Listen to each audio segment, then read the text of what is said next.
Hey, it's me, your Uncle Cooper. Sorry to interrupt your music. I do love music, especially when it's set at a reasonable volume.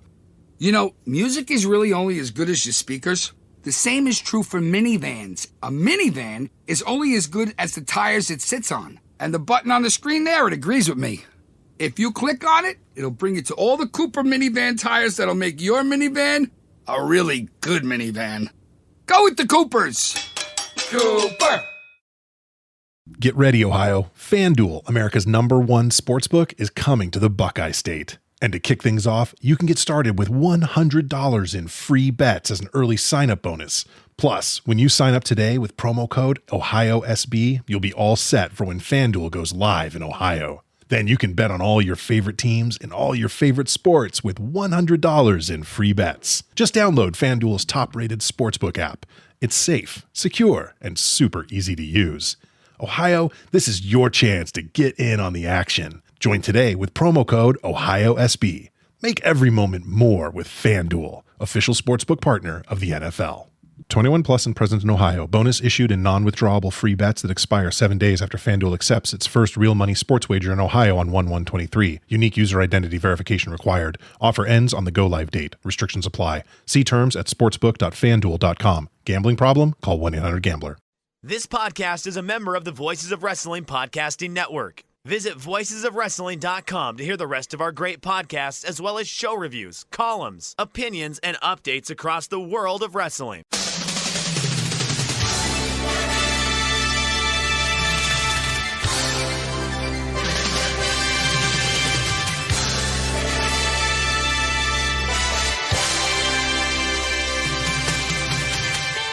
Hello everybody and welcome to the Super J-Cast. I'm Joel, joined by Damon McDonald. It is Sunday the 13th of November 2022. This is episode 234. Damon, how are you today? We're good, we're busy, we've got a jam-packed show. Lives are just being juggled and schedules being juggled, and we have a guest, a rare guest, a rare third mic here on this show as we talk about Stardom and the crossover show, and we promised an expert, and boy did he fucking deliver, right? I think this is one of our more not only entertaining shows but also educational shows as well for those of you who are maybe new to Stardom or who haven't watched it all and want to jump in before this crossover show. So we have just a plethora of information to share with you. Yeah, make sure you've got your notebook handy because it's going to come at you thick and fast. Now, speaking of coming at you thick and fast, Damon, please open your WhatsApp because I've sent you a little video clip of something our boy Hiromu Takahashi was up to this week. Now, I would like you to watch this video and give us your thoughts or guesses what you think Hiromu's up to here. All right. I have it right here. It came through the internet. And I will press play. It's a big file, 2.8 megabytes. All right, here we go. Oh. What the fuck? Okay, I'm pausing for a second. He is okay. There's a video. It's a split screen. He's masturbating. He's jerking off right now. Hiromu is jerking or you don't see his dick, but he is feverishly, I would describe it, feverishly jacking his dick or trying to get us to believe he is Why is he doing this, Joe? What is this for? Okay, I'll give you a clue. He is trying to break a Guinness World Record. So I was wondering if you could guess what you think that record might be. Boy, don't show Aaron Hanare this video. I mean, look, I mean, it looks like he's jacking it, but it's definitely, there's going to be a hook here somewhere. So, what would be something that would look like jerking off but not jerking off? I don't know. I got to watch more. All right, I'm going to watch more. It's making this sound. What the? It's like. Is it coming blood? God. It's like that scene from Antichrist. I think he's finished. He finished.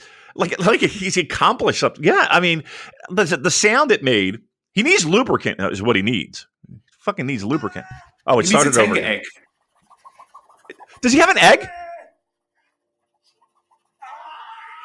Unfortunately, no. It's not a Tenga egg sponsorship. Although you should definitely do that.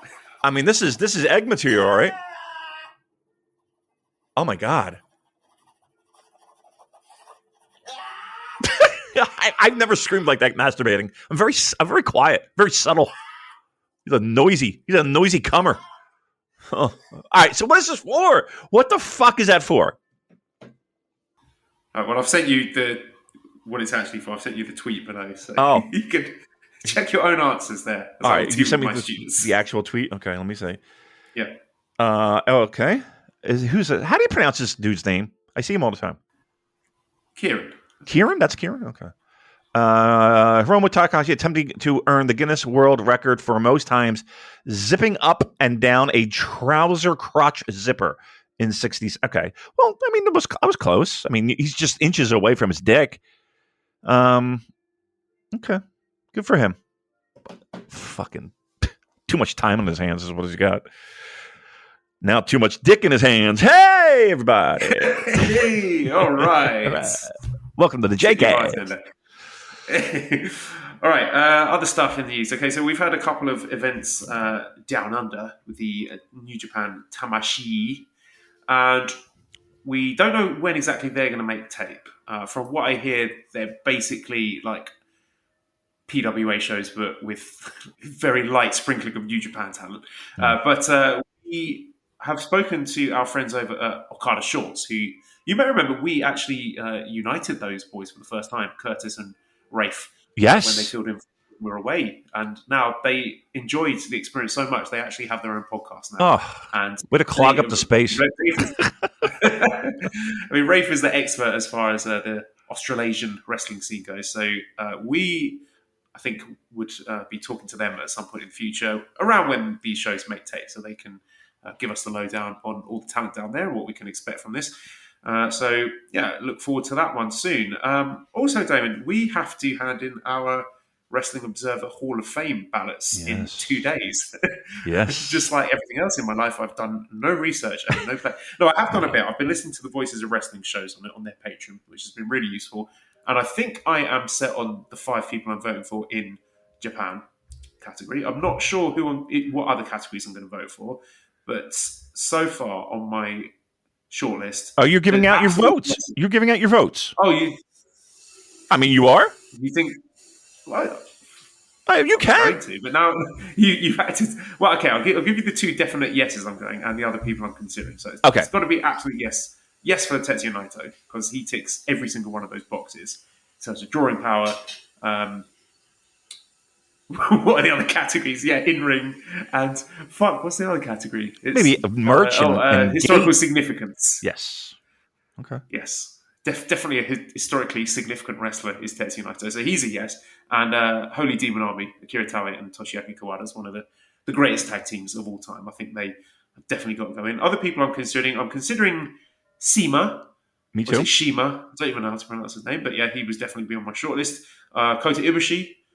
I think he ticks a lot of those boxes as well. And Marufuji. And I'm also considering Shingo, actually. And maybe Meiko Satomura. So, got to narrow that down to 5. Right. I guess on my short list of people getting votes, I would say Naito is probably top of my list. I would say Kawada and Tao definitely considered on the list. I'm kind of torn between. My eyes keep going back to Hayabusa and what he did. I don't want to say post Onita, but like to kind of like bridge the gap of what FMW was and how revolutionary he was, and I'm kind of in that camp. Inoki Sakaguchi. Possibly. So Kota Ibushi is one that I'm kind of like, I don't know. I don't know about Kota Ibushi. And I don't know about Marufuji. And I don't know about Shingo. Those are the ones where I'm kind of like, there's definitely ones where I'm like, definitely no. But those are the ones that are, at least are under consideration, with I think Ishii being the biggest challenge for me. Because consistently he's been just unbelievable in ring. But I just don't know about anything else. You know what I mean? Like, what else? He is an in-ring monster, and there's plenty of in-ring monsters that are in Dave's Hall of Fame. But I don't know. To me, a Hall of Fame is, you're a Hall of Famer, and I think that word somewhat gets diluted. And I'm not 100% sure, aside from in-ring work, like, what other thing is he checking the box for? He's got a lot of high-profile, high-drawing events and main events to his name. I mean, more recently, one that sticks in my mind is Wrestle Kingdom 14, Night 1. You know, that was a sellout, wasn't it, with him and Okada on top. Main event at a ton of New Japan shows that have done huge gates, and all the big matches that he's had in DDT did really good numbers as well. And historical significance for wrestling in abandoned buildings and blow-up dolls and things like that. and launching the Ibushi Pro Wrestling Institute. I think he ticks all the boxes. That's true too. Trust me, I'm not. It's not like I'm saying no. I just want, for Ibushi, I just want, and and Ishii too. Like, I'm just kind of like, okay. I mean, Ibushi's probably a stronger case, to be honest with you. Oh yeah, of course. I mean, he's got the drawing record, but Ishii does not. Yeah. Is he a Hall of Famer? Ibushi? Yeah. I think so, yeah. I mean, whether or not he resumes his career, I think everything that he's done so far would definitely warrant inclusion. So, I've talked myself into it. I'm probably going to vote a yes on Ibushi.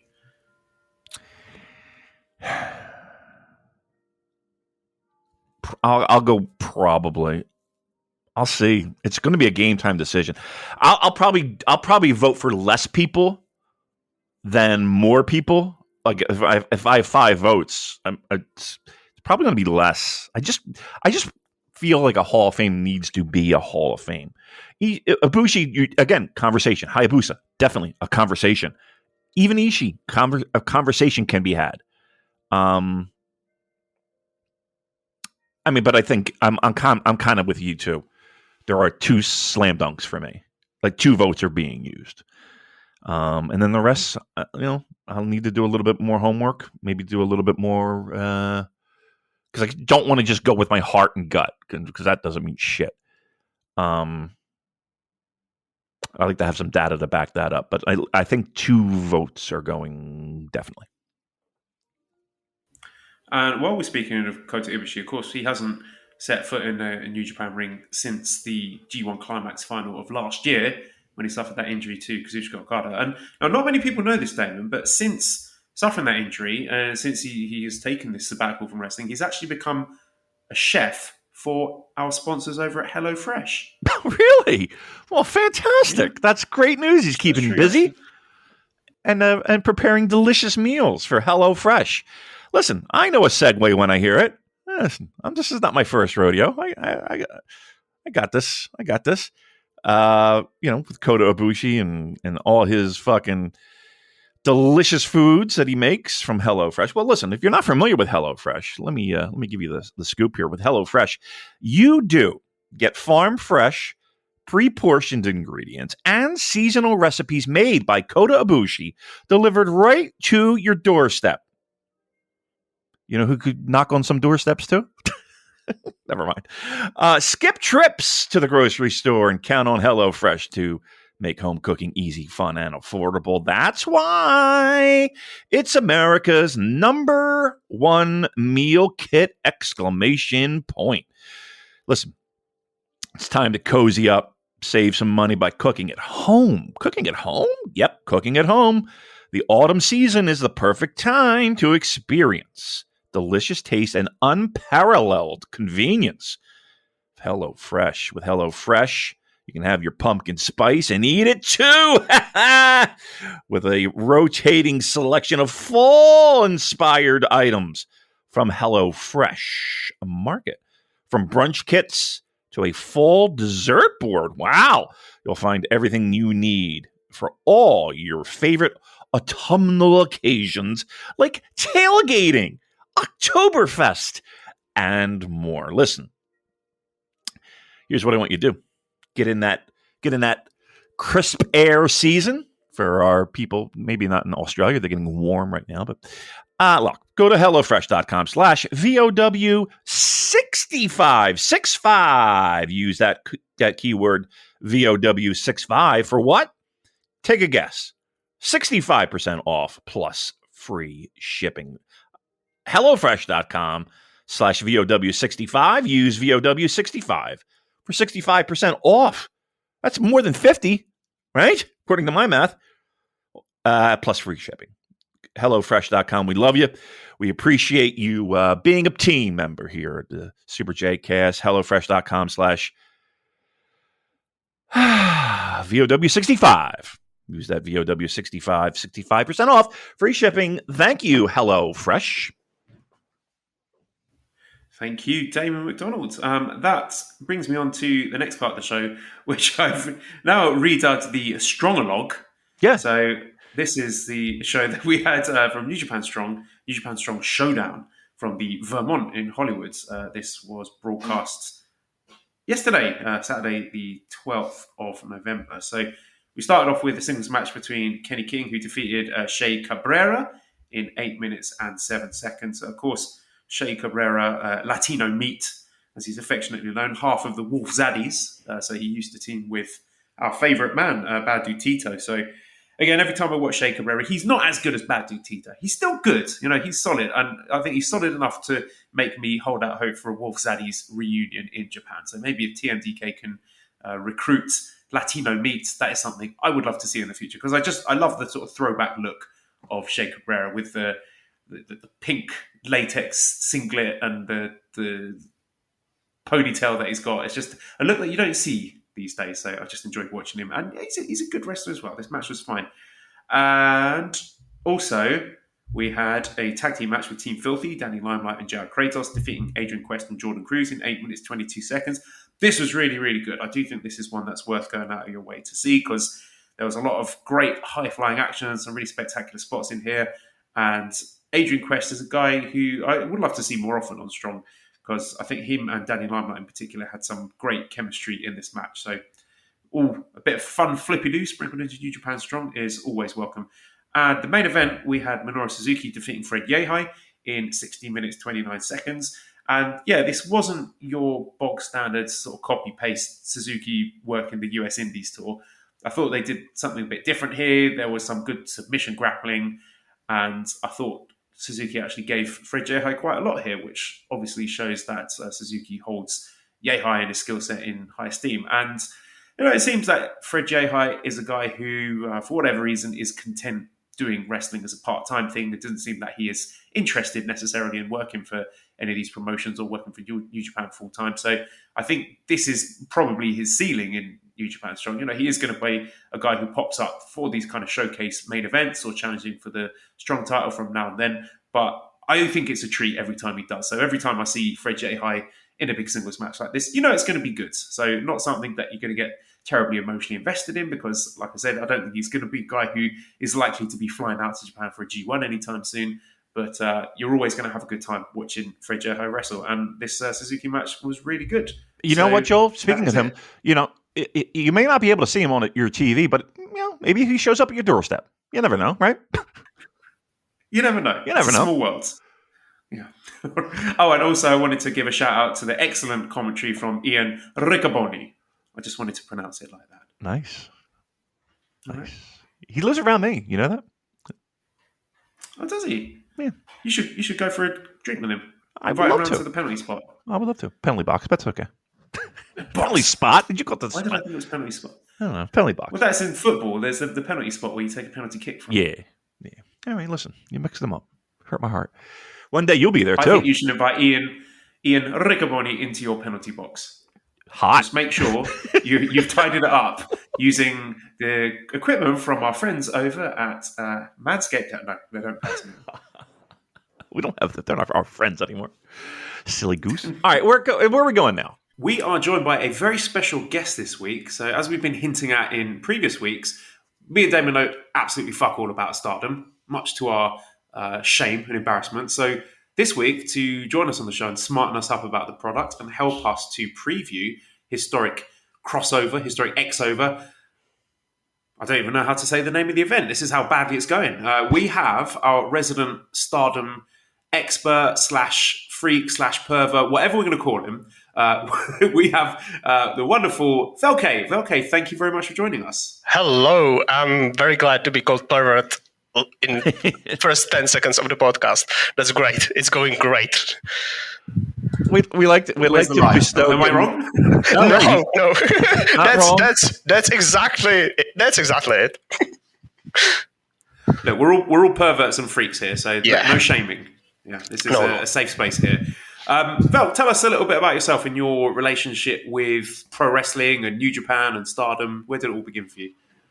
It all began with browsing on some website or something like that, or listening to a podcast, and someone talking about wrestling, how it's great and awesome and amazing, and is helping them with their mental health. I was struggling at the time, and because WWE just started with NXT, yet it's really recent. I'm a really new fan, and I'm old fan, like old in age, but new in wrestling viewing.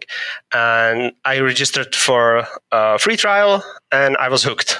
And it was, as I am a Joshi, in air quotations, freak or pervert or enjoyer or expert, it was Asuka Kana from NXT that hooked me up. I am a weep, I'm a freak, and so on. And so she basically hit on all cylinders that my fandom started. I've left WWE relatively soon after because I realized the show is complete dog shit. And I've looked around. So we're not going to get any NXT 2.0 insight from you this week. No, at all. I think I stopped watching NXT with the Andrade Aleister Black match. That's like my last takeover, I think. Yes, I think so. That's some in January 2018, maybe, or something like that. 19, possibly. Whatever. Does not matter, really. And I've been watching New Japan Pro Wrestling and various Japanese promotions since. In 2017, no. When was Shibata match? Shibata versus Okada, when he lost his brain. April 2017. Yeah, April 2017. I was almost certain I'm going to go to Japan. And then the finals of Best of Juniors happened. Kushida versus Phil Ospreay. That match broke me. I was crying my eyes out for some reason. I don't know why, but there I was. In the middle of the day, crying, being completely exhausted after that match, and I was basically booking a flight to Japan days after that. Can I sort of pause and dig into that a bit? What was it about that match in particular that led to such an emotional response from you? I think it was me telling the screen halfway world away that that's enough, you can stop. Because if you remember, Kushida was basically out wrestling Will in that match, and he was killing him. And that was like the match that made me realize that I really love this wrestling nonsense, and I cannot stop it. And I wanted to be there at Wrestle Kingdom because I was 100% sure Will Ospreay is winning the junior title at Wrestle Kingdom, and I wanted to be there to see it because that was as I said, for some reason it struck me and was like turning point in my fandom. And then, of course, you did make your way over to Japan. How many times have you been to watch wrestling in Japan, and what promotions have you seen over there? I've been twice. I've been on that 2017, 2018 Wrestle Kingdom, which is basically I watched Naito lose. And then I was at the 2020 Wrestle Kingdom, where I watched Naito win. And of course, you're only on the podcast here because you bribed us, and we met actually at Wrestle Kingdom 14 when we had our pre-show drinks at TGI Fridays. And we've talked at length on this podcast over the past 2-3 years about the pandemic and all the sacrifices we've made and things we've lost. One of the things I'm most upset about are the homemade chili jams, chili chutneys that you gave me, which unfortunately I had a bit of, but then were left in my fridge in China when I flew over to Thailand, and I haven't been able to get them since. And I'm not going to be able to get them now. They're probably not going to taste good anymore. So I'm really upset that I lost those. I'm going to Japan this year as well. I've bought my tickets, airplane tickets, because if anything last few years taught me, it's that life is too short, and if you can, you have to do it. So I'm going again, even though the plane tickets are twice as expensive as they were 3 years ago. Is that it now? Is that the same time of year you're going over for Wrestle Kingdom? Yeah, for Wrestle Kingdom. Okay. I'm leaving on 26th of December to catch some Korakuen Hall shows and Stardom's end of the year show in Sumo Hall, Noah show in Budokan, Stardom show in Yokohama Budokan, Wrestle Kingdom in Tokyo Dome, and assortment of other shows in Korakuen Hall. That's awesome. I mean, I'm like, there's no other time of year you can watch wrestling in Sumo Hall, Budokan, and Tokyo Dome at once. Yeah, it's awesome. Like within a week, it's incredible. Yeah, if you're a fan of wrestling, like that is a week to go, and it's fun because people do come in and travel from all over the world, and you get to meet new people, new friends, make new friends, and yeah, it's really just unbelievably wonderful. Listen, for 5 years I've been saying, if you can get there because it'll change your life. How? So let me ask you this: what New Japan? You're hooked. You're all in. What helped you with the transition? Well, let me ask you this first. Like, what is it about Stardom that connects with you? And how did you become such a massive fan? As I said, my entrance to wrestling fandom was Asuka. So when I watched her on NXT, I wanted to watch more of her. So I went and looked up her old matches. So I was able to see her against Meiko Satomura, against Shuri, against Shida, against so many other wrestlers. And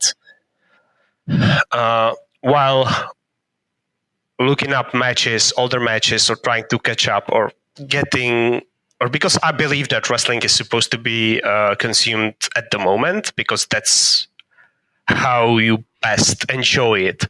Not if you are spoiled or not. That's the other thing. I think that's that the best part about wrestling is the immediate nature of it. Mm-hmm. Like if I'm, for example, I will never ever watch the Shibata versus Okada match again. Not because Shibata was hurt, but because I don't want to forget, or the Ospreay versus Kushida match. I don't want to forget the feeling I had when I watched them for the first time. Okay.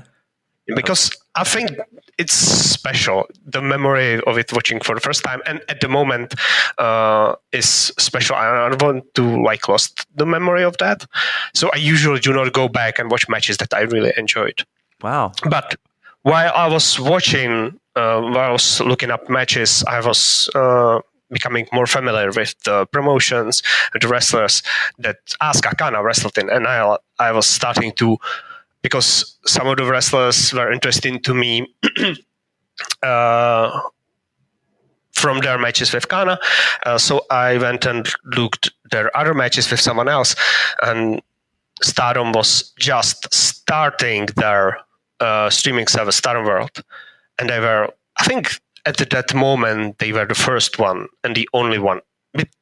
At least I do not remember anyone else had any other service. So I subbed basically at the moment they started the service, and I've been subbed since.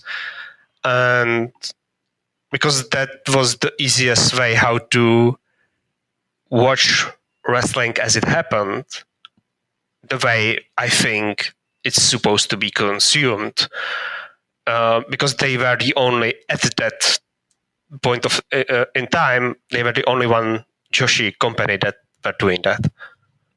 Now, does that, like your philosophy and on how you consume it, does that help, or is it? I guess my question is, can you go back in the archives and enjoy those matches just as much, just because they're new to you, or is it still just a little bit off just because of the difference in time? It's a little bit off. Yep. Usually matches don't do that to me. I went back and watched some of the Golden Age Kings Road matches, and they were like just, I felt nothing. Right. It's because they happened so far away in the past. Usually matches don't do anything to me when I know when I'm going to them. I'm going to watch this match from 1995. That's not interesting to me. I'd rather watch much worse technically match that's happening today or like last week than that one of the best matches that ever happened if it happened 32 years ago, because I'm not interested in that. Mm-hmm. That's not current. Yeah. Okay. There are scratch your name off of our Wrestling Observer newsletter Hall of Fame discussion. Yes. You're not welcome to that. I can't help you with that at all. Like, if I can tell you that I'd probably have to vote the Holy Demon Army in, because they're supposed to be the best tag team of all time, and there are a lot of current guys, so just vote them. Just vote them in. It doesn't matter. There are a few matches that transcend time for me, but not many of them. I'd like to ask you to just sort of state of the union on Stardom at the moment, and also this closer partnership that they're having with New Japan by way of the shared ownership by Bushiroad. So how is the product at the moment, and how, if at all, do you think Stardom is benefiting and is likely to benefit from being paired up with New Japan like this? Okay, so Stardom currently is at its most business success ever. When Bushiroad purchased it, they were able to, mind you, this was just before pandemic. They were able to get maybe 1,000 people in Korakuen Hall, maybe, for something bigger, something more important. For example, one of the more important shows for current Stardom for Bushiroad era is the 4th of November 2019. That was that had a world title match.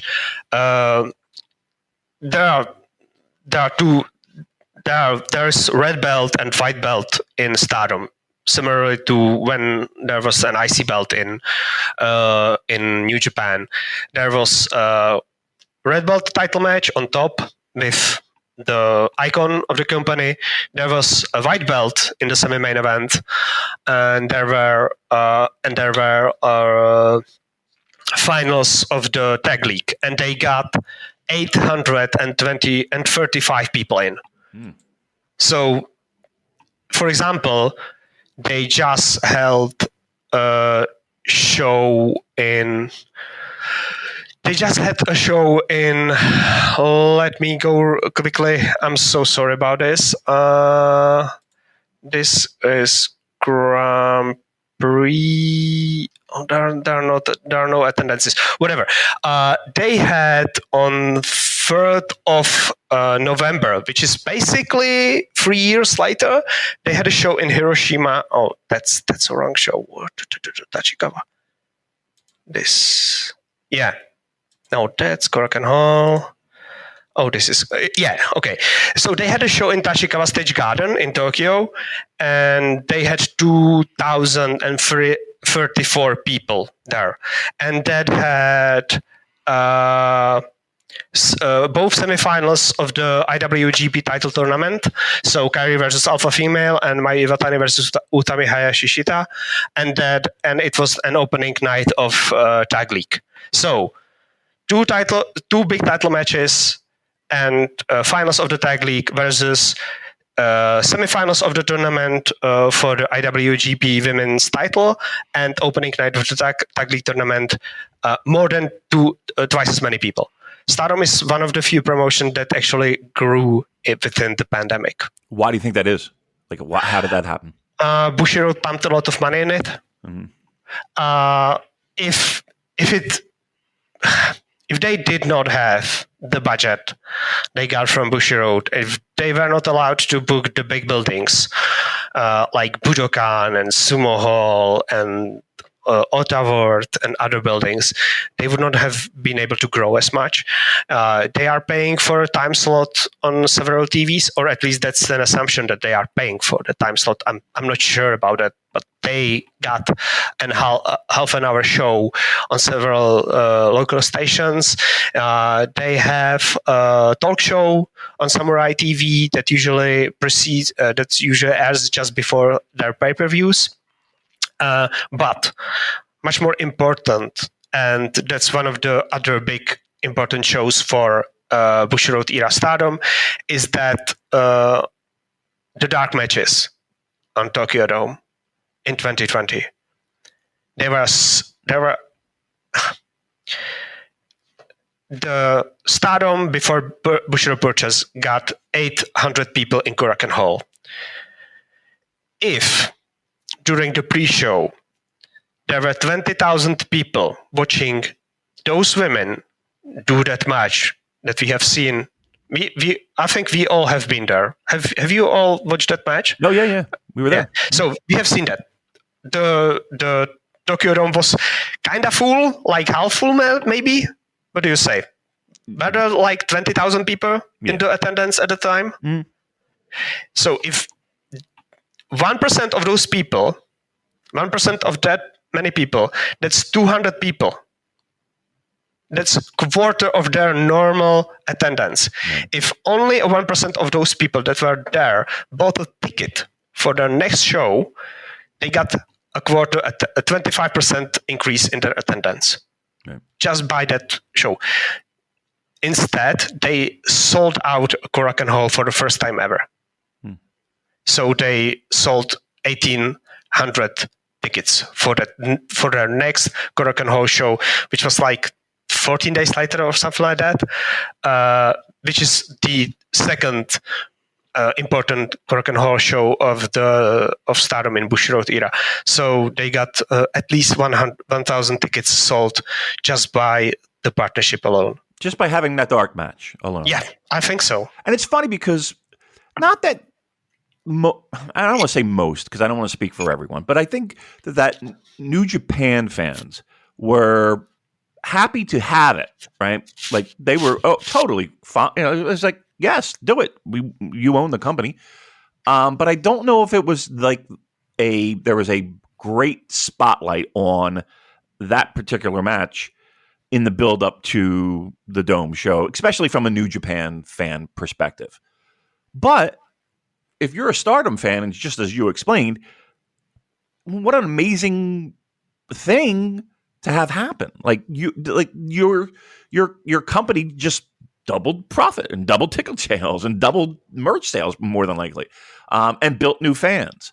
That's very telling of like just something that might be perceived as minor to an overall Tokyo Dome show and New Japan fandom was the catalyst for I don't want to say a rebirth, but growth within Stardom. I think it's pretty amazing. Yeah, I think so. And another thing was that they had for the next they had Stardom wrestlers during the Christmas tour, like offering flyers and selling tickets in Korakuen Hall during the Christmas tour. So they had that as well. So there was already, just after the purchase, there was already some kind of cooperation between the companies, at least in this way, and I think that helps Stardom a lot. The first, as I said, the first Korakuen Hall show after Tokyo Dome is the first Korakuen Hall show in Stardom history that they opened the balconies. They were not able to sell tickets up on balconies up until that point. It was really, really very successful show, and its match composition is also telling. It kind of ties to what we are going to talk about the history crossover as well. Are you excited for this crossover show? Like from a Stardom fan perspective, obviously we're going to get new eyeballs on the product. We're going to have people who probably have never seen Stardom, or I don't want to say haven't heard about it, but it might be something new. But from a Stardom perspective, are you excited? I'm relatively excited. I'm excited to see the novelty of the mixed tags, because I think that the combinations are funny. We will get to that because I'll explain the matches and why I found them interesting, and I think they are well put together because they make sense if you look at them. For example, I know both sides. New Japan side and Stardom side, and when I saw the matches, I face palmed and said, okay, this all makes sense. And what I find important for the company, not for my fandom, my personal fandom or something like that, important for the company is that the Stardom match, the IWGP women's match, is main eventing over Willow Sprayers, Shota Umino, and Great Muto match. So Great Muta match. So that's kind of big, I think. Yeah. Especially as I explained, they just 3 years ago. It is 3 years ago when they were. The announcement of the sale was on 17th of November 2019. So we are basically really, when the show is going to be happening, it will be 3rd anniversary of that announcement. And looking at these 3 years full of turmoil and weird things happening, not just the pandemic or the whole wrestling world and wrestling in Japan, particularly, and Stardom had their struggles as well. That's very lightly put, I think.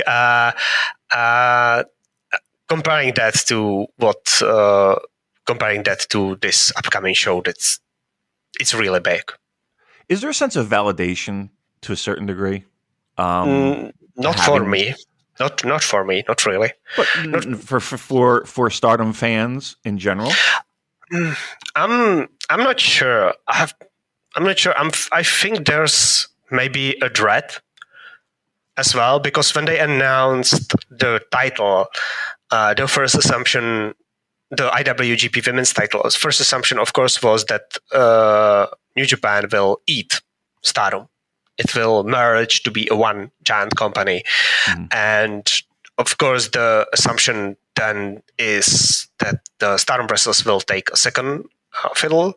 And because we are in ring renaissance for the women's wrestling, at least in Stardom and some other places as well, and in the business renaissance of women's wrestling in Japan, mostly thanks to Stardom and Tokyo Joshi Pro. I think that it will be, people were not sure how it's going to be, but so far it went well, and I think the fears were not rooted in reality.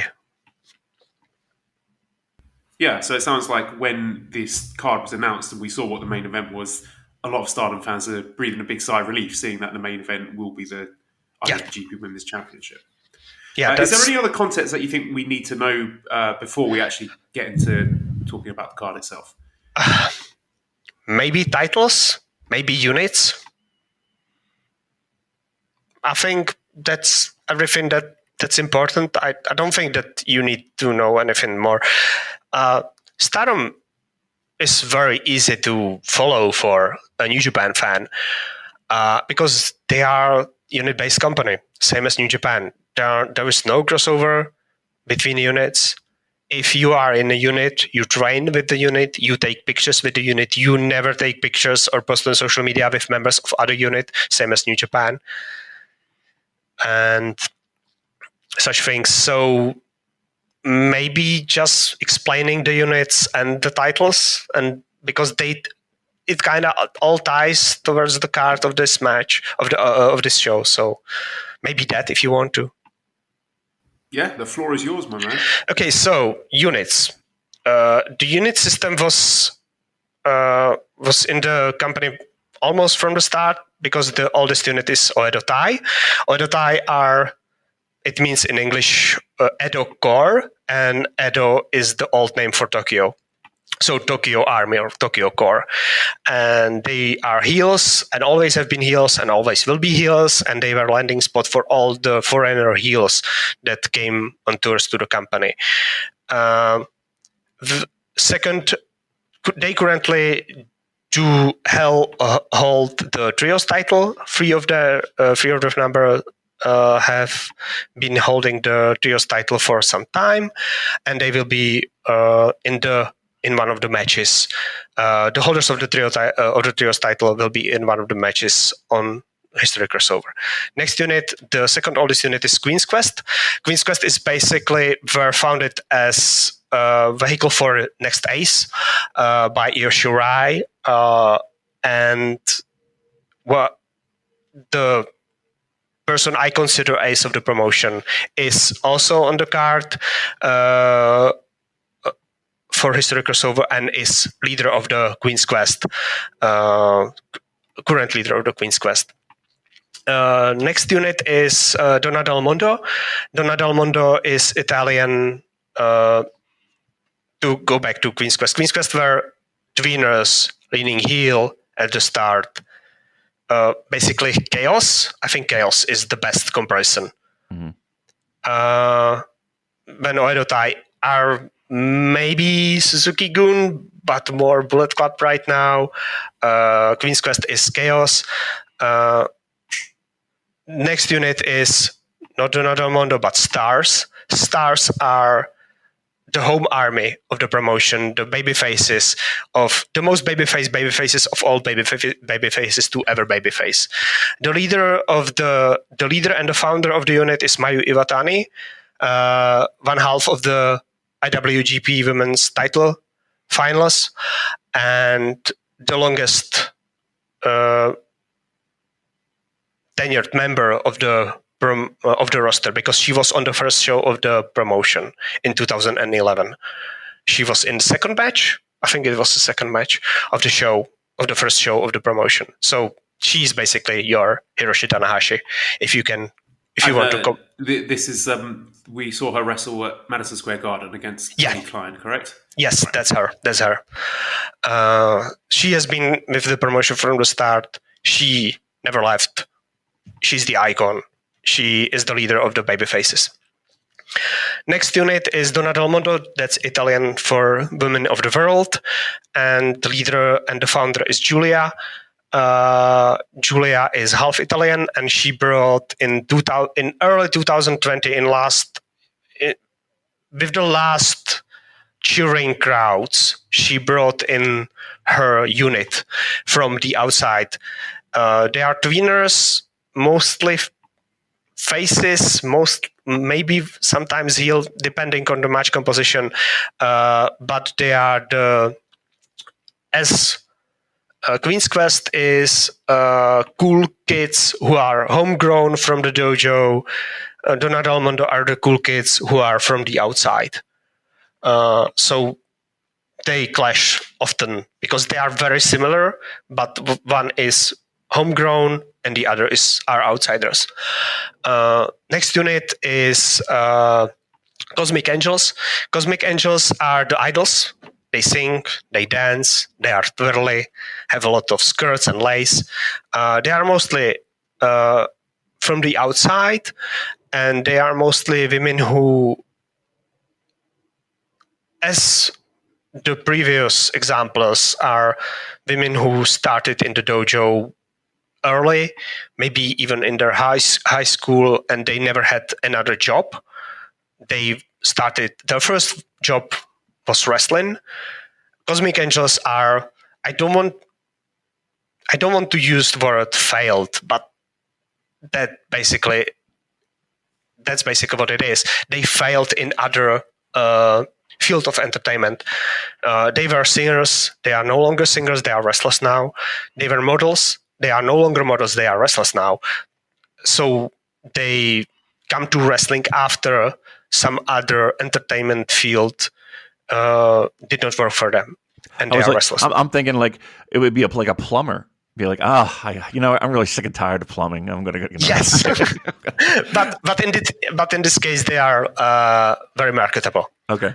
That's like their thing. They are marketable because they have been in the other entertainment fields before, so they know what to do. On the other hand, the women who have been wrestling for their entire adult lives, they never knew anything else but wrestling. There's a little difference between them and the others. They are faces, mostly. And the last unit, second to last unit, is God's Eye.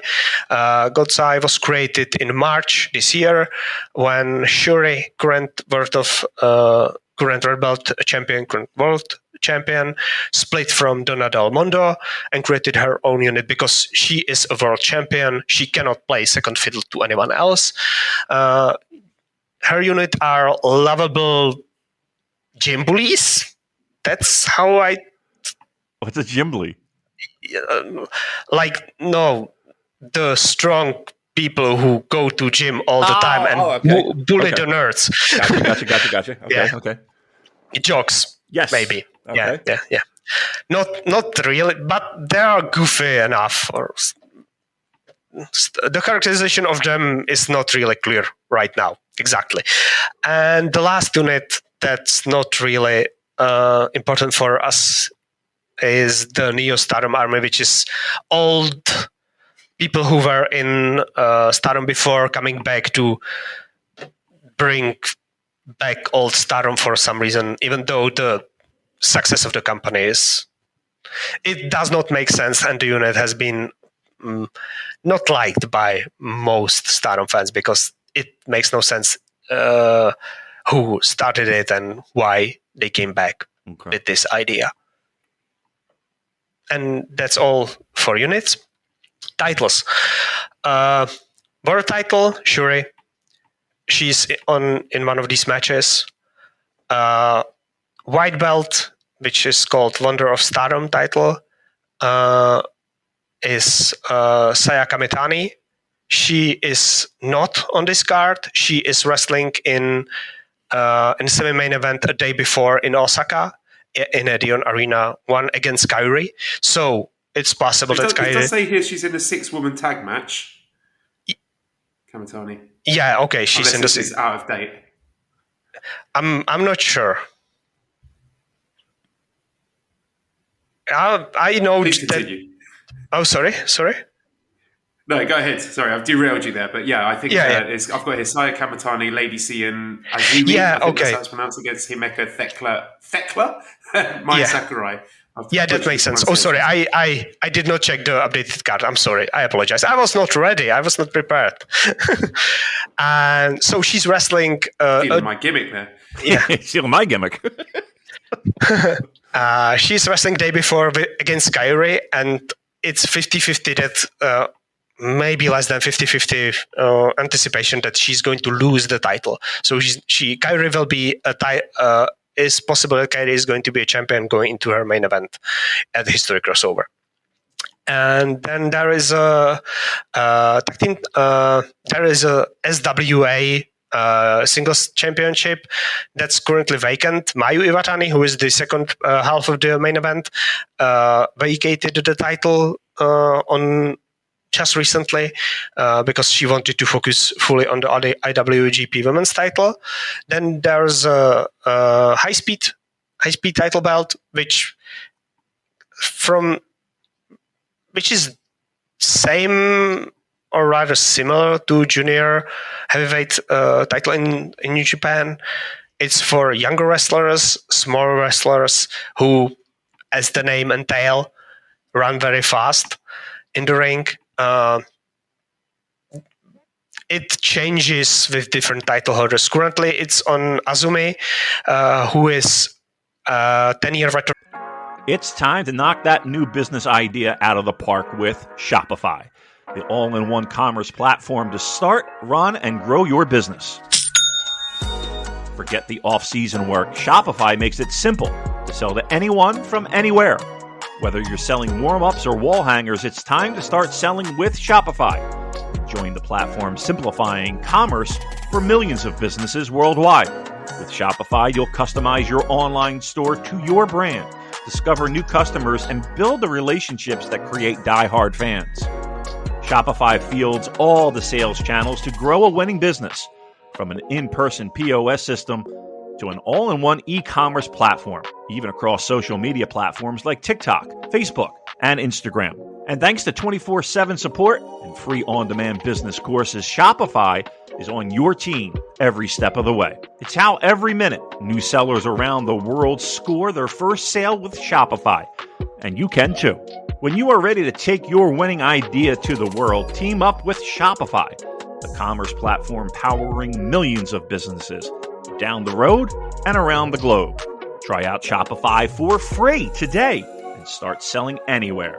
Go to shopify.com/superj, all lowercase, superj, to start selling online today.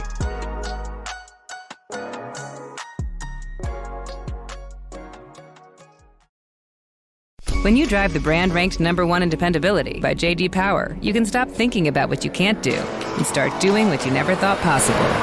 Visit your local Kia dealer today to see yourself behind the wheel of the brand-ranked #1 in dependability by J.D. Power. Kia, movement that inspires. Call 800-333-4KIA for details. Always drive safely. Kia received the fewest reported problems among all brands in the J.D. Power 2022 U.S. Vehicle Dependability Study based on 2019 models. See jdpower.com/awards for 2022 details. Hey, it's me, your Uncle Cooper. Sorry to interrupt your music. I do love music, especially when it's set at a reasonable volume. You know, music is really only as good as your speakers. The same is true for minivans. A minivan is only as good as the tires it sits on. And the button on the screen there, it agrees with me. If you click on it, it'll bring you to all the Cooper minivan tires that'll make your minivan a really good minivan. Go with the Coopers! Cooper! And she's only 20 or something like that. A 10-year veteran and she's 20? She started when she was 11. Training. She started training when she was 11. Okay. Yeah, it's weird. I mean, here's the thing. Like, I mean, in any sport, anybody who's, an elite athlete at this point, started when they were young. But yeah, I mean, to have 10 years experience when you're 20, it's pretty amazing. Yeah, and she is, I think if you've watched her, she is really, really good for her age. But that's because she never done anything else but wrestling, not in her whole adult life, because she is not really an adult yet. I think she's not legal adult. Maybe she already is. I don't know in Japan. I'm not sure. To be honest, I don't keep up if she's 20 or 21 or something like that. Then there are trios title are currently held by Oedo Tai, and title holders are Starlight Kid, Momo Watanabe, and Saki Kashima. Starlight Kid and Momo Watanabe are in one of the matches. And Saki Kashima, it will probably be in the Battle Royal. And then there's the tag belts, which is currently held by a tag team called Meltier. That is Tam Nakano and Natsupoi. And the last, they are Cosmic Angels, the really idol ones.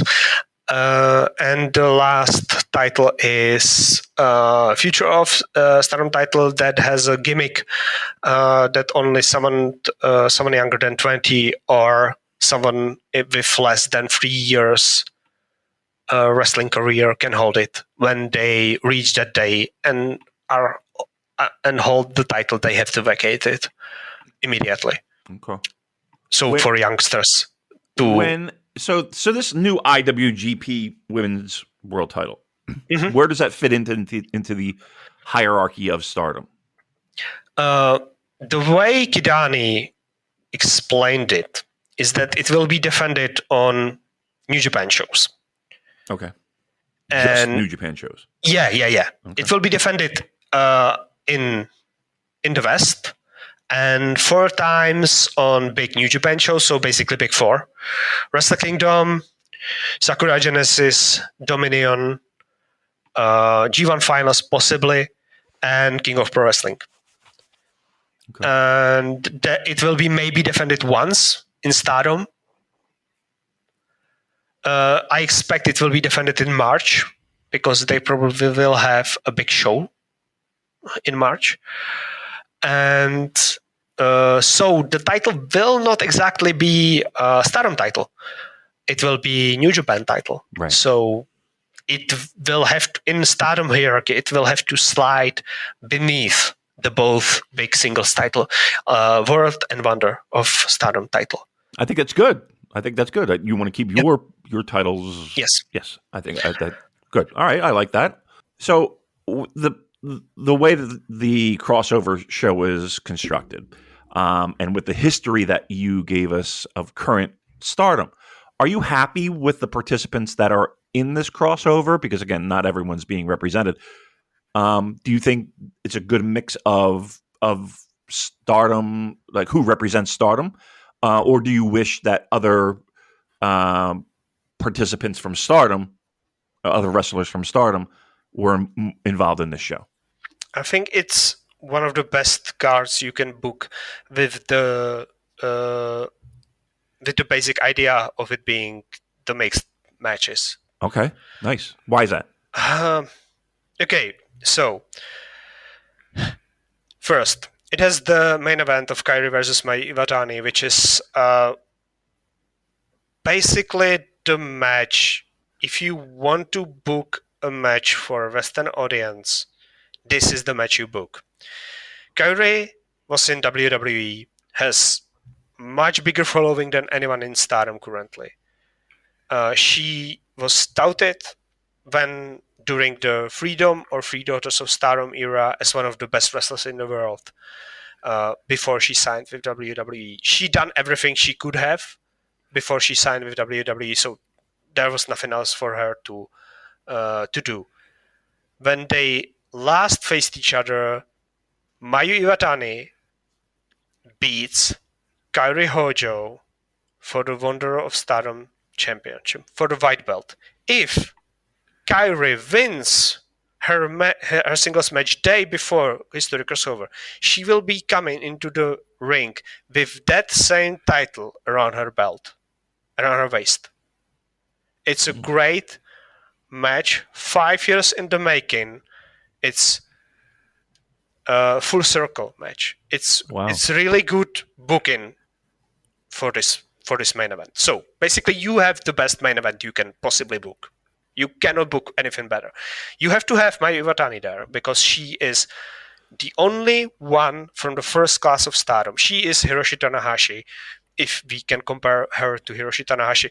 But maybe she is even more important for Stardom because she was there on the first show. Nobody else is. There are some people who are still wrestling, who are around wrestling from that first class, but she's the only one who stayed in the company. Kairi joined later, and then she was pushed ahead of Mayu because Mayu was not really good pro wrestler when she started. She is a great pro wrestler now, but she was really bad when she started. Kairi was much better in emoting and doing the other things in wrestling than Mayu was.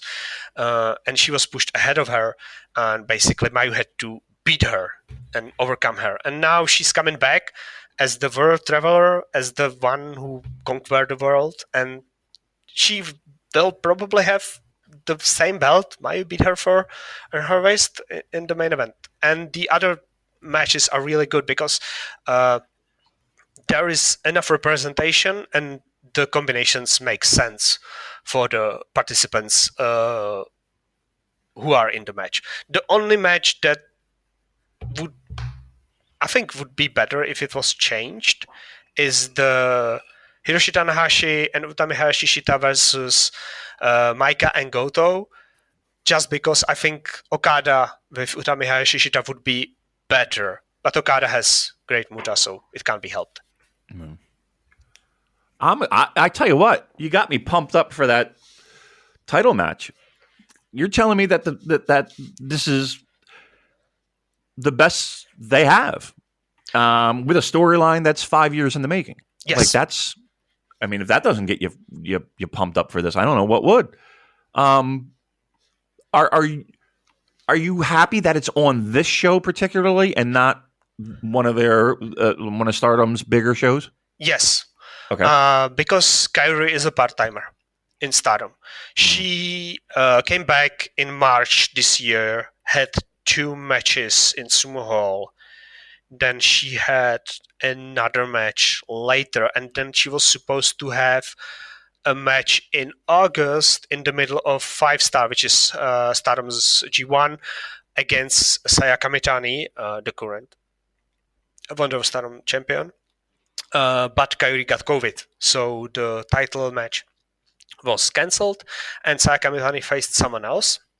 Sayaka Mitani beat them, and then she held on to her title until now. She is up in the defenses. The story for the previous Wonder of Stardom Championship was that Kairi had 8 defenses, and Sayaka Mitani was, if she beat Kairi, she would have 8 defenses. I think that's how it was. I'm not sure if it was to have more defenses than Kairi or if to have the same amount of defenses as Kairi was that match. But they rescheduled it to in Osaka to the show that's called Gold Rush. There's some other stuff that's happening there. But this is, for me, one of the main reasons why to watch that show. Because it's there's a big chance that Kairi wins, and as I said, she will be coming to the ring with the same title Mayu Iwatani has beat her last time they faced in a title match together. I'm into it. Joe, I'm into it. I'm into that. This is good. That's going to be good. So before we jump into the card, I just have one more question. If this is not free on New Japan World, nor is it free on Stardom streaming. It is pay-per-view, correct? Yes. Are you disappointed with that? No. Okay. The big thing for Stardom is that it's hard to recommend following the promotion right now, because if you want to be fully legal about it, it's very expensive, or you have to wait for the shows to come on their streaming service, because you pay $10, not even $10, it's like $7 right now with how yen is weak. You pay for the Stardom World. The service is run basically by a single person, and this person has to do translations, has to edit matches, has to upload matches and everything else, and it's obviously too much for him to do. And so the matches are uploaded late. If they are on a long tour outside of Tokyo and they do not have enough time, during the 5-star, the G1, there was one stretch of time where we had to wait a week to watch the matches, which is why I would not recommend the promotion, to follow the promotion as a completionist fully. They have pay-per-views basically every 3 weeks. They had a pay-per-view on 3rd of November. They are going to have a pay-per-view day before History Crossover, and the History Crossover is a pay-per-view. So if you want to follow the promotion live and legally, you'd have to pay over $100 just this month, which is insane. Yeah. So that is insane. That makes it very difficult. Yeah. I've been subbed to Stardom World for its whole existence. I've bought some pay-per-views, but not all of them, because I don't think it's fair for them to want that much money from us when they are not able to do other things for us, like English commentary or faster uploads and other stuff and other things that I'd want to from modern promotion that is the second largest promotion in Japan right now. The support, the technical support, not just Western support, but the technical side of the things is really lacking for them. All right, Chris Charlton, time to branch out. They need help. Come on. All right, so let's get into the card, Joel. What do you say? Yeah, sounds good. I think it would make sense to actually go in reverse order here, because you've already given us quite a bit of information about the main event, which is, to give it its full title, main event presented by LEC Mizuno Gekiochi-kun, no time limit, IWGP Women's Championship, Mayu Iwatani versus Kairi. So, questions here. Alex says, Velk, who should be the first IWGP Women's Champion from Bushiroad's perspective? Do they go with Hollywood Kairi or Crow Mayu? And who would you personally like to see win? I want Mayu Iwatani to win the title. If Kairi is Wonder Stardom champion, I want Mayu Iwatani to hold this title. I think she is, as I said, she's the only one from the first class of the wrestlers who started in Stardom in 2011. She is the only one that stayed, and I think that this is how you. This is her reward for her decade-long service to the promotion. This is what you give her and send her out to the world.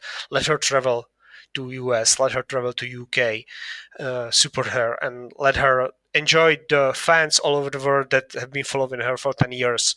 And I think she deserves it. I often do not like or deserve a title, but I think she specifically deserves the title, because we do not know how long we have her. She has been talking about wanting to retire when she's 30. She is 30 now, so maybe she retires next year, maybe she retires in 5 years, nobody knows. Probably she does not know either, but you're going to see her with the way she bumps. I think she can retire tomorrow and nobody would bat an eye about that. So if anyone is going to win the title, it should be her. And then my next question would be from JXQXN, who says, who are you expecting to challenge for the IWGP Women's title at Wrestle Kingdom? So whoever wins this main event and wins the title will then next time will be defending it at Wrestle Kingdom. So who do you think would be an appropriate challenger for that event? Okay, Sasha Banks. What? Now, I've heard this. Are you serious? Or is this just Sasha? No, that's just my pipe dream, probably. But if Mercedes Varnado, or whatever her name is serious about wrestling, do you think there's any better place to debut outside of WWE than Tokyo Dome on January the 4th for the IWGP Women's title in its first defense? I gotta admit, he's right. I mean, seriously, I don't think yeah. Okay, I'm in. And she herself said she cannot be booked for anything wrestling until January. How about that? Come on, Joel, you in? Yeah, definitely. I mean, then would that affect your prediction for the outcome of this main event? Yes. Would it then make more sense to do such Okay. Or Right. Yes, Mercedes of course. against If Kyrie? yes and no, because Kyrie and Sasha Mercedes have worked together before, so it would make sense for Kyrie to be the inaugural winner of the championship. But because Mayu have vacated the SWA title, which, by the way, has a gimmick stipulation of it can be challenged only if it can be challenged for only by people of different country of origins. So no Japanese person can challenge other Japanese person. It was basically a title for. You talked about that, Joel, last podcast. That's the title that Mayu Iwatani held. And it was held by Tony Storm, Viper, B. Priestley, Jamie Hayter. It was title for the foreigners because they would be able to hold the title in Japan and were challenged by mid-carders, Japanese mid-carders from Stardom, or a main eventer in Japan hold this title and be challenged by random assortment of foreign wrestlers who come to Stardom on tours, because that's the gimmick of the title. Mayu vacated it, and so why would she vacate the title unless she's going to win the other title, the more important title? But if Sasha Mercedes is available, it makes more sense for Kyrie to be the first champion. So I basically have no idea who's going to win this match. What do you think the likelihood Which of is a that? good I know thing. I know it's a dream match and a dream scenario, but on a scale of 1 to 10, what's the possibility of that actually occurring? 2. 2. Okay. All right. Listen, he's honest. All right. I don't think it's very. It's the best match. As much as I slagged Stardom and New Japan about, for example, their first match, the Ava White versus Alpha Female Jessica Bird in London, sucked. Yeah. Was awful, and basically one of the worst booking calls I've seen in 2 years or something like that. So you've lost a lot of good faith with that goodwill, a lot of goodwill with the booking. If you want to book a real match, a big match, there's nobody bigger than Mercedes, than Sasha. Right. And it would have. She probably has a Tokyo Dome on her bucket list. Do you think still? She never wrestled there. No, but I mean, I just it's so far away from. She spent so much time away from the ring. At this point, I don't know if I don't know. I have no idea. Trust me, but. If they can pull it off. Yes, that's if they can pull it off, it's the best match you can book. Right. Okay. All right. I like it. I love it, Joel. And then that will mean all her wonderful fans will come and follow us on the podcast. So we can deal with them in our Twitter mentions. Please. Heart emoji, squiggle. Yes.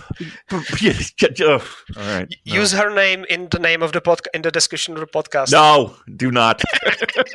Do not. We will not be doing that. We'll get 10 times the number of views. I don't care. I don't care. Super J-Cast, Sasha Banks special. Yeah. No. Okay, all right. Let's go backwards then. So the 8th match is the IWGP United States Heavyweight Championship match with Will Ospreay in his 4th defense against the challenger Shota Umino. So of course they wrestled each other fairly recently at the Royal Quest 2 show. That was a non-title match, and it ended with Ospreay beating Shota Umino mercilessly with those elbows, and the match was called off, some say early, by the referee, none other than Shota Umino's father, Red Shoes Uno. So we've got a little bit of a story playing into this one. So there are, 2 different directions this could go. We could have Shota Umino winning. I mean, what a way to re-debut as his roughneck character by winning this title. Or maybe, we go into a big Wrestle Kingdom match. I don't know, something like Shota Umino against Naito, defending the US title against Naito. Or we could have the same thing happening, basically, where Ospreay, again, beats Shota Umino to within an inch of his life, and maybe some more drama with Red Shoes. and then possibly leading to a match between Ospreay and Jon Moxley at Wrestle Kingdom, as some people have speculated. That could be for the US title. So what do you think, David? Which direction do you think we're going in? I think the latter. Yeah, I think that would make the most sense. It gives multiple people multiple things to do for Wrestle Kingdom that are a little bit up in the air right now. Yeah, so that does make the most sense, and it makes for a good story. It makes for a great story, actually. And there's that continuation with Mox involved, and he's going to be on the Dome show. So yeah, I think that's probably the most logical, and truth be told, probably the way they would go. Do you think that hurts Shota at all? Like making him look like a punk, Moxley's baby brother, and yeah. I mean, it kind of does. I mean, I can't lie. That kind of does. I told you last week that I had no problem with him just shotgunning it right through and winning that title. And then I'll tell you what, if he does win the title, it does open Ospreay up to a million different options. Like, in my mind, I see, like, if that happens, then Ospreay can lose to anyone at the Dome. So I think that's what you just got to be mindful of. Like, okay, so if they, if Ospreay wins and he's still the champion, I think it's a guarantee that you see Mox. I think if he loses, I think it kind of opens the door for a lot of different ways we can go. Because he's not handcuffed and with defending the title and not having the job and all that shit. So, but I think it's the second option. And you, Velk, any hot takes on the US title match? I hope that Red Shoes helps Shota to win, and it finishes or continues the story of Will Ospreay having problems with referees. And it also does the thing with Shota being able to probably dirtily defeat someone big, and it will go with his story with the other returning, redebuting people like Ren or Tsuji.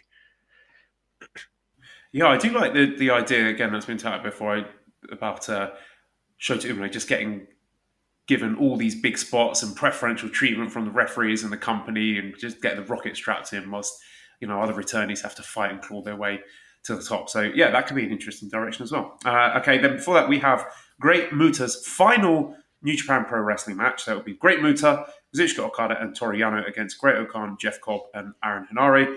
So slight disappointment for me in as much as I would have loved to have seen a Great Muta versus Great Okan singles match. So of course, this is Great Muta's final New Japan match. It doesn't mean it's Keiji Muto's final New Japan match. So I dare say we will be seeing Keiji Muto wrestling on a New Japan show in the future, possibly Wrestle Kingdom, who knows. But your thoughts on this, Damon? I mean, it feels like this is just going to be a feel-good moment for the good guys beating the United Empire team. Yeah, I think the way that the United Empire team is laid out, I think we all know who's going to look at the lights, and that's fine. Yeah, this is a feel-good match, which I think will still be good. I really do. I think it will be good.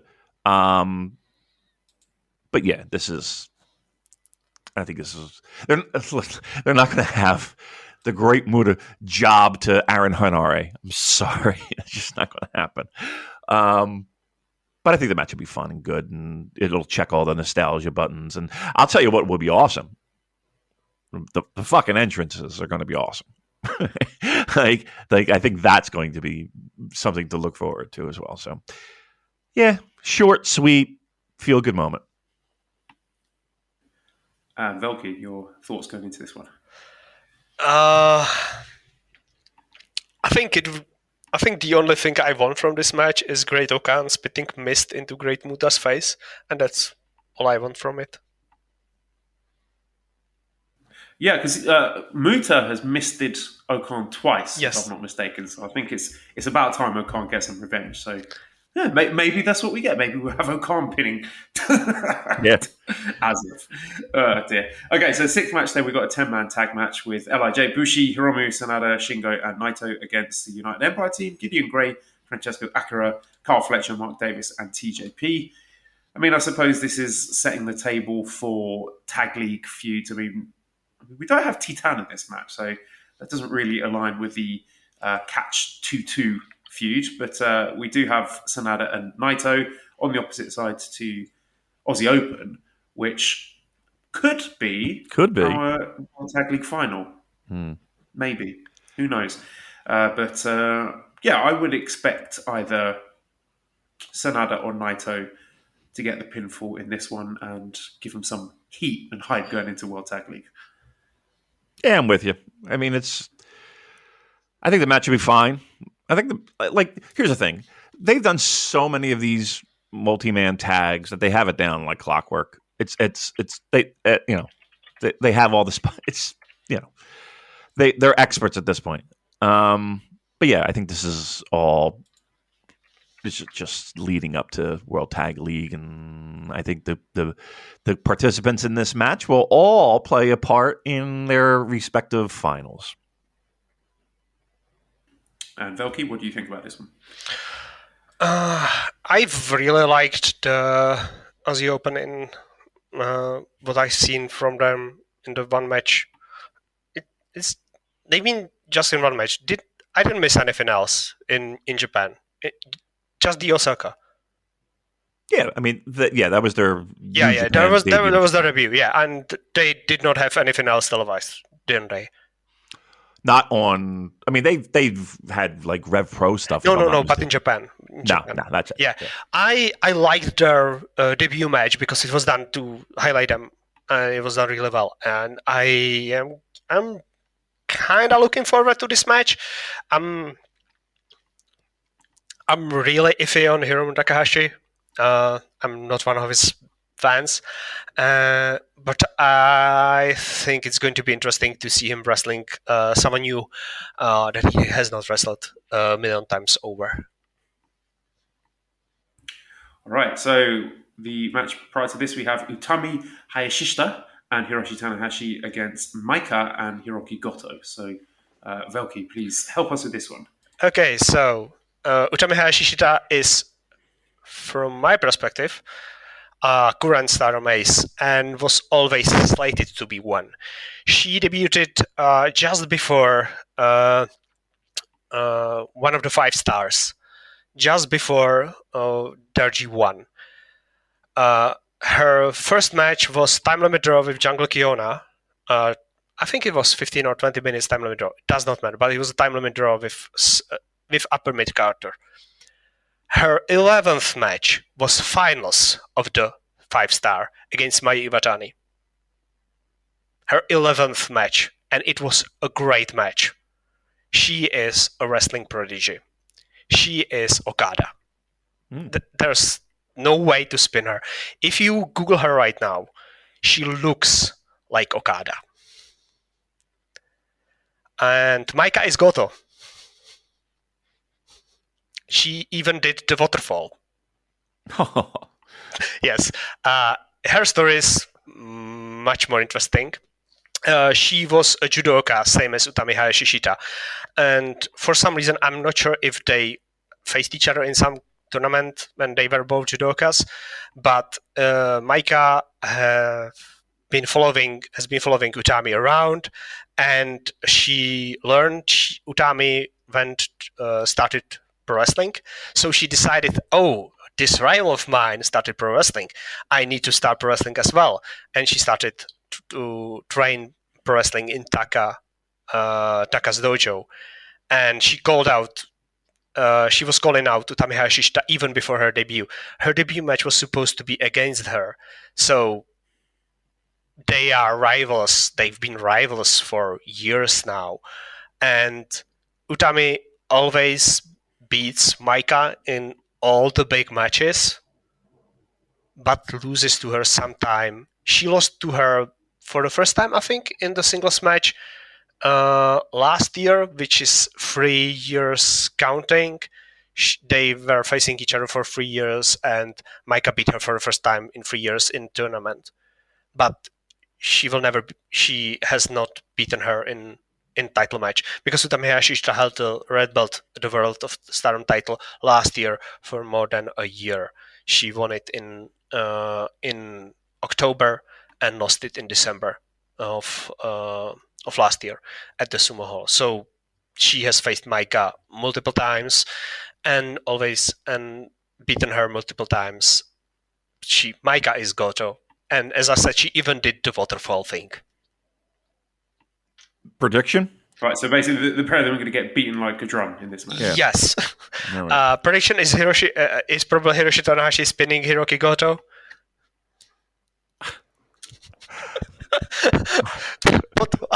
What else is going to happen in this match? All right. All right, then. So prior to this, we have Natsupoi, Tam Nakano, Yoshinobu Kanemaru, and Taichi against Momo Watanabe, Starlight Kid, El Desperado, and Doki. So this one, of course, is interesting from our New Japan perspective, in as much as it is Suzuki-gun versus Suzuki-gun. We have a few questions about this. Andrew says, please ask Velke how jealous he was of Taichi and Kanemaru when Tam Nakano prepared a lunchbox for them. And SHT named Roderick says, for Velk, what will you do if and when Tam pins Momo? So it sounds like there's quite a lot going into this one. I hate them all.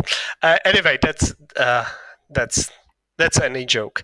And so this match came together because when Bushiroad was trying to do some cooperation between Stardom and New Japan wrestlers, Tam Nakano was tied with Taichi for one reason or the other. Taichi is often used for idol interaction from New Japan. He has been on multiple idol shows and so on. So it made all the sense in the world to make these two interact with each other. And Starlight Kid is the only masked wrestler on Stardom roster, so interactions with El Desperado also makes all the sense in the world. Starlight Kid is a heel who turned heel last year. She was most babyface of all babyfaces, but she turned heel last year in a really good match and a good storyline a few months before last year's 5-star. Momo Watanabe turned last year in December during unit leave and versus mask match against Starlight Kid. She turned on her unit and joined Starlight Kid. They've been wrestling. They are all 23, 21 years old and been wrestling together for 6-7 years. They are heels. Momo Watanabe uses a bat, so she will be coming with foreign object to the ring, same as Doki. Starlight Kid is a master wrestler and the eldest brother is master wrestler, and they seemingly hit it off with each other and they started cooperating because El Desperado has started to come to shows. He's hanging out backstage and doing stuff with them, so it makes sense for them to face each other, and the alignments are correct in this. So, and by the way, all members of this match are saying that they are going to ignore the mixed tag rule about women versus women and men versus men, and they will attack the other genders and they will discount the rule because that it does not make any sense. El Desperado on recent stream was saying, or on the press conference said that in Mexico everyone fights everyone. It does not make any sense to have such a rule in this match. So it's going to be interesting to see if if the rule will be strictly enforced or not. I'm voting for no. I don't want it to be strictly enforced. Yeah, I want them to. Don't like it either.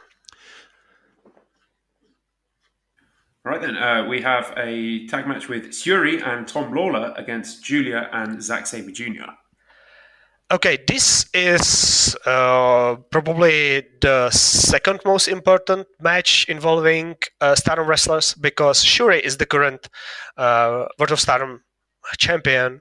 She has a title match against Utami Hayashishita day before, so that's kind of big because that was the match last year that Dave Meltzer rated really highly, and it was the match that it was the first Utami Hayashishita versus Shuri was the first match of Stardom that Tom Lawler watched 18 months ago, and said that it's one of his matches of the year, and from that moment he became one of the biggest Stardom's proponent on Wrestling Observer orbit, and he was always talking about the promotion and the wrestlers.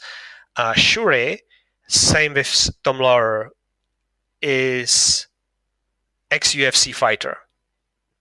She left wrestling in 2017 and came back in 2019 because even though she was good in Japan, she did not stack up to best in the world in UFC, which is kind of similar to what Tom Lawler did. And so they fit together really well. She is a current World of Stardom champion. She has her biggest rival challenging her day before in Osaka, but I think that result is almost in no doubt because Julia has won the 5-star Grand Prix, and this year she was not forced to defend the briefcase because, same as Okada this year, she has guaranteed main event slot on the big show in Sumo Hall on 29th of December. So this match, Shuri versus Julia, is preview for New Japan fans to sell tickets for the big show in December, because that's the main event of that big show, Shuri versus Julia. So basically nobody is giving Utami any chance, because Utami is in match against her career rival, against a generation rival, with Hiroshi Tanahashi as two aces, but she will not be part of world champion coming into her match. Shuri will be, and she will be facing against her challenger in Julia, who the connection between Zack Sabre and Julia is kind of tenuous because Julia was born in London, so she is half Japanese, half Italian, who was born in London, and for some reason she likes to grapple. Most of Stardom fans or Joshi fans that I talk to hate when she tries to grapple. And there are memes about her and Hideki Suzuki because Hideki Suzuki is her teacher. Okay. So, and you know what Hideki Suzuki's reputation is. So these are two grapplers against two ex-UFC fighters. This tag match is interesting. And as I said, it's probably the world champion versus her challenger for the biggest show of the year. Nice. Facing each other. I'm into that, Joel. I'm into that. All right. All right, we have a 6-women tag match. We have Saya Kamitani, Lady C, and Azumi against Himeka Thekla. I feel like I'm pronouncing that incorrectly, and Mai Sakurai. So Himeka Thekla and Mai Sakurai are members of the Donna del Mondo. They are faction mates of Julia and Maika. And Saya Kamitani, Lady C, and Azumi are faction mates of Utami Hayashishita.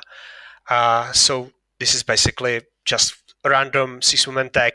If Saya Kamitani is still champion, she will be coming into the ring with white belt, and Azumi 100% will be coming in the ring with high speed title around her waist. She is not losing her title against non-signed wrestler who's challenging her a day before.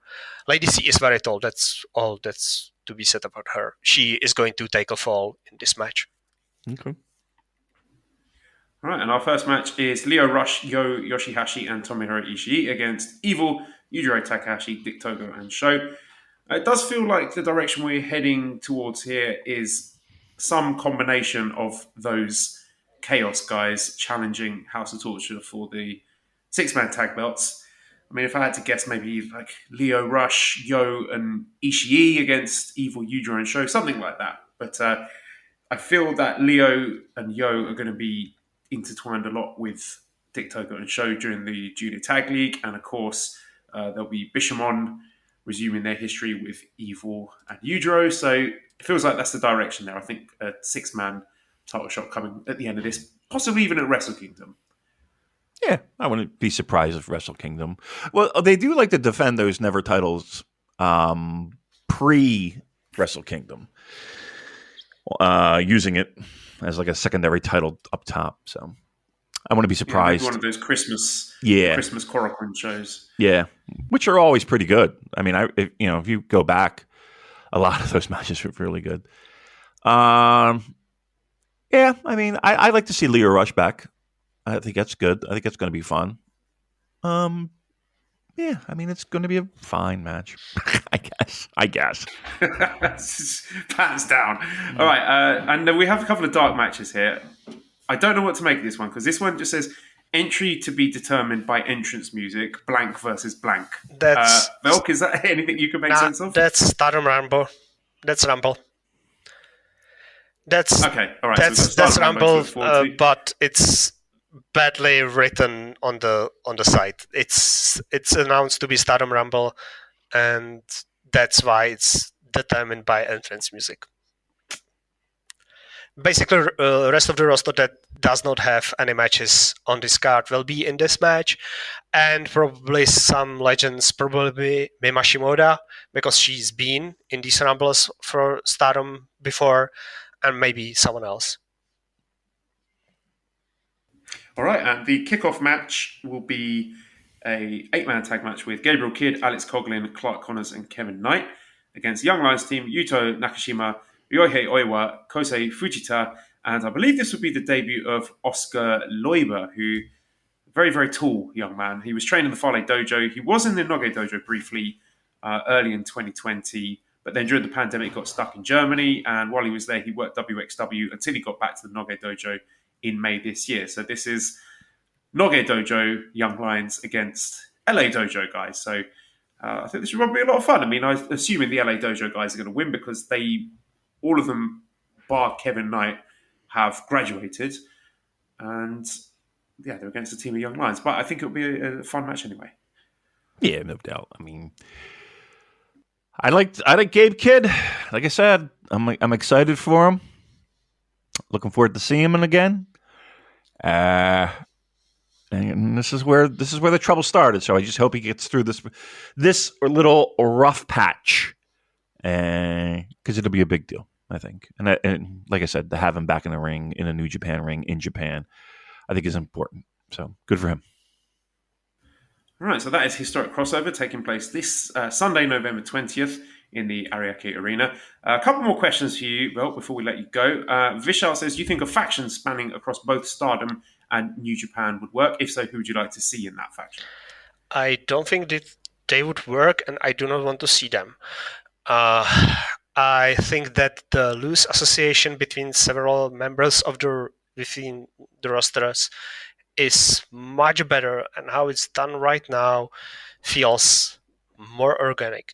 Because, as I said, Taichi with Tam Nakano, El Desperado with Starlight Kid, if she comes back, Unagi Sayaka with Greater Khan, it's much, and Mai Iwatani with Hiroshi Tanahashi, Utami Hayashishita with Okada, Stars, youngsters with Yuji Nagata, all these wrestlers interacting with each other freely feels much realistic than trying to put them into factions through both companies, because it would hurt storytelling in each company if you'd have someone tied in some kind of story in the other company with someone. It would be difficult, and because the bookers of the companies are different, I think it would be a big mistake. And last question we've got, Hugh from Multiverse Ace, who says, who's the Stardom equivalent of Okada, Ace, Tanner, Legacy Ace, Naito, most popular, Ospreay, arguably best bell-to-bell, and Jay, biggest heel? Okay, so Legacy Ace is Mai Iwatani. There is no question in my mind about anyone else. As I said, she is the only member of the first class that's still wrestling for Stardom.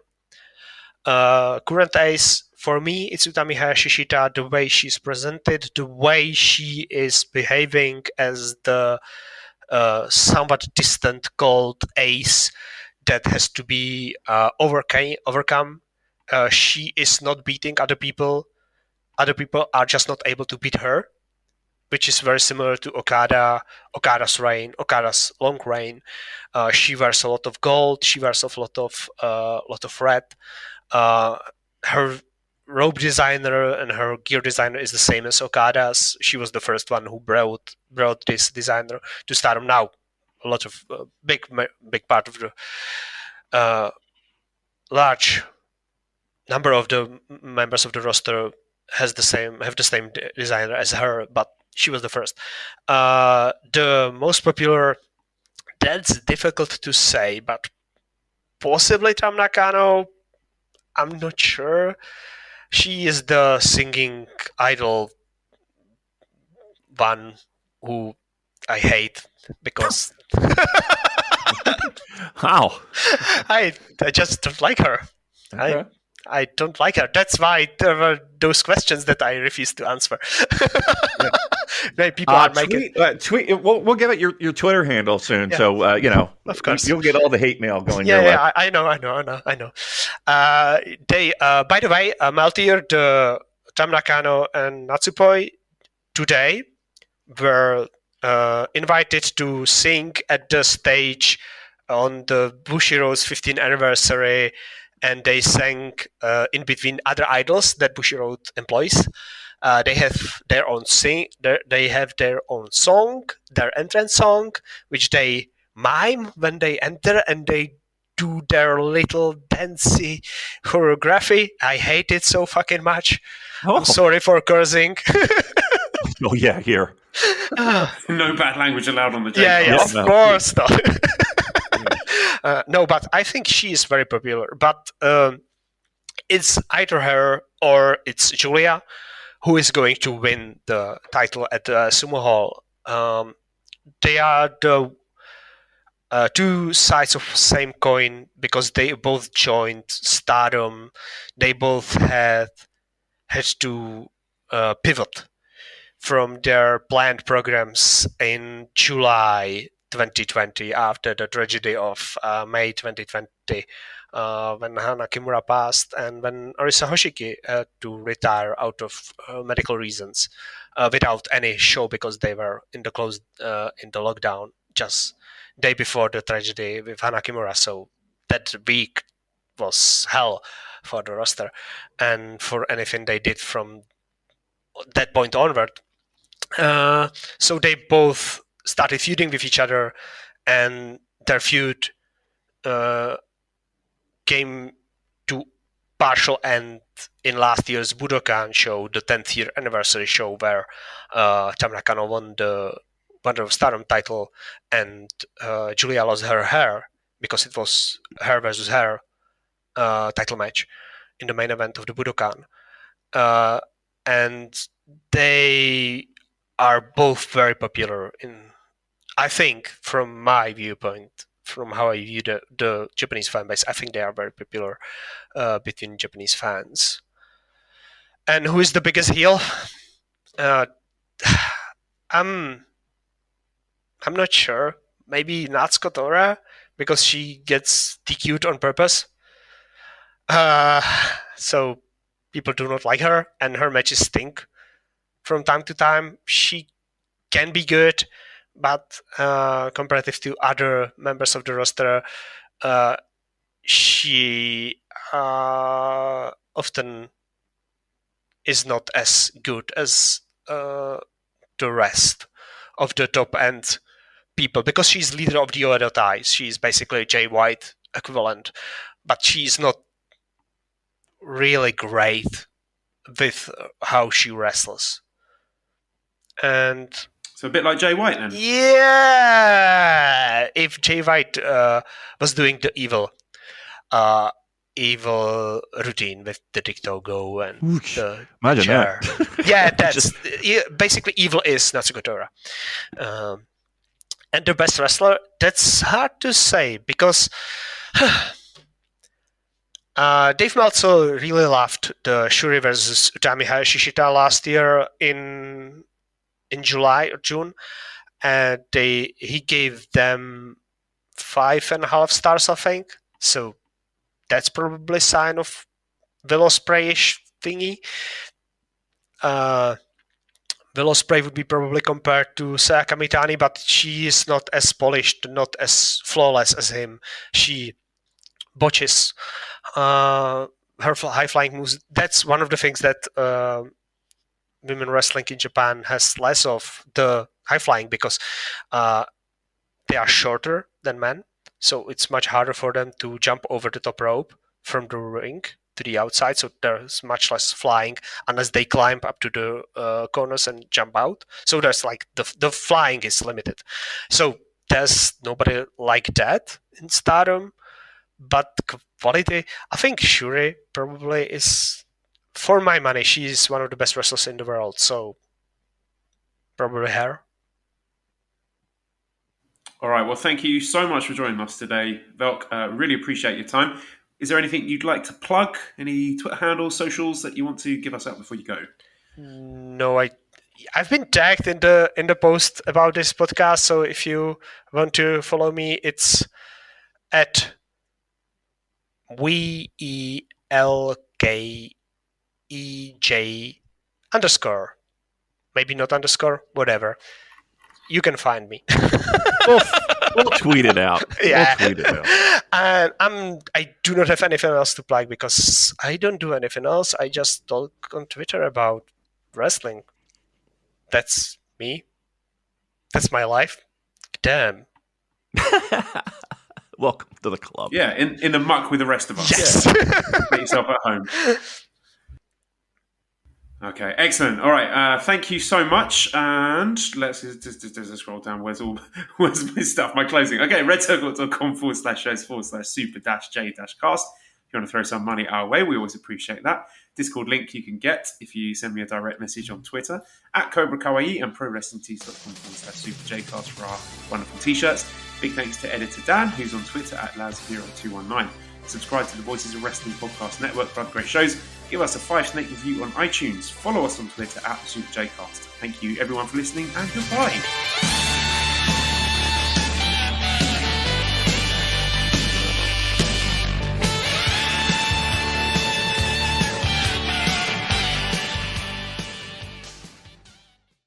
When you drive the brand ranked #1 in dependability by J.D. Power, you can stop thinking about what you can't do and start doing what you never thought possible.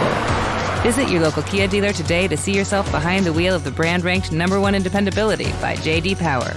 Kia, movement that inspires. Call 800-333-4KIA for details. Always drive safely. Kia received the fewest reported problems among all brands in the J.D. Power 2022 U.S. Vehicle Dependability Study based on 2019 models. See jdpower.com/awards for 2022 details.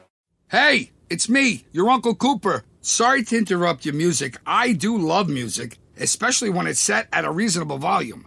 You know, music is really only as good as your speakers. The same is true for minivans. A minivan is only as good as the tires it sits on. And the button on the screen there, it agrees with me. If you click on it, it'll bring you to all the Cooper minivan tires that'll make your minivan a really good minivan. Go with the Coopers! Cooper!